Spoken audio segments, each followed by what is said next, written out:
All right, let's talk about something we all have to deal with, right? Traffic. It's one of those universal frustrations. But talking about it naturally in English can actually be a little bit tricky. So let's dive in and figure out how to talk about your commute like you've been doing it your whole life. So just imagine this for a second. You're late, you're stressed, and the cars in front of you haven't moved an inch in what feels like forever. You grab your phone to send a text. What do you write? Think about it. Do the words you use really capture how bad the situation is? You know, you might be tempted to say something like, "Ah, I'm going to be late, it's so traffic." And look, a lot of people do. But to a native English speaker, it just sounds a little off. It's a super common mistake. Okay, so let's break down why that phrase sounds unnatural. And this isn't just about being a grammar nerd, I promise. It's about a really simple rule that, once you get it, will help you describe all sorts of things way more naturally.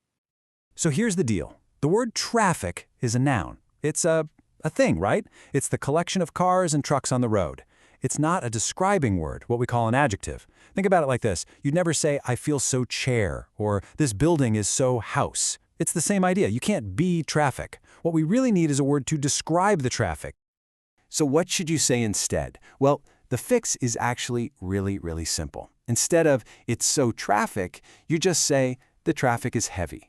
Or you could say "the traffic is terrible." See what we did there? We use an adjective, heavy, terrible, to describe the noun traffic. That's it. Simple as that. Okay, so heavy and terrible. Those are great for your everyday annoying traffic. But what about when things get really bad? I'm talking about that soul-crushing, not moving an inch kind of nightmare. Let's really level up our vocabulary for those worst-case scenarios. All right, let's up the stakes. The traffic isn't just heavy anymore. It has completely and totally stopped. Now you could just say, "the cars are not moving," and that's perfectly fine, totally correct. But if you want to add a little flair and sound even more fluent, native speakers have some awesome idioms for this exact situation. Here's a fantastic one. We're at a complete standstill. I mean, it's right there in the words, right? Stand, still.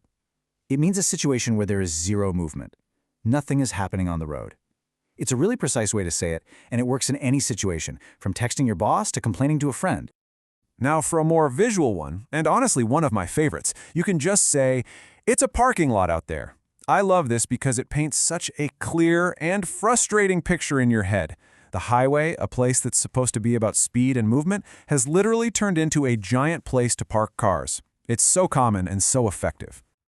But what about when you are moving, just incredibly slowly, and all the cars are packed together? For that specific kind of misery, the perfect phrase is bumper to bumper. It just gives you this instant image of one car's front bumper practically touching the back bumper of the car ahead of it. It perfectly captures that slow, crowded, frustrating crawl.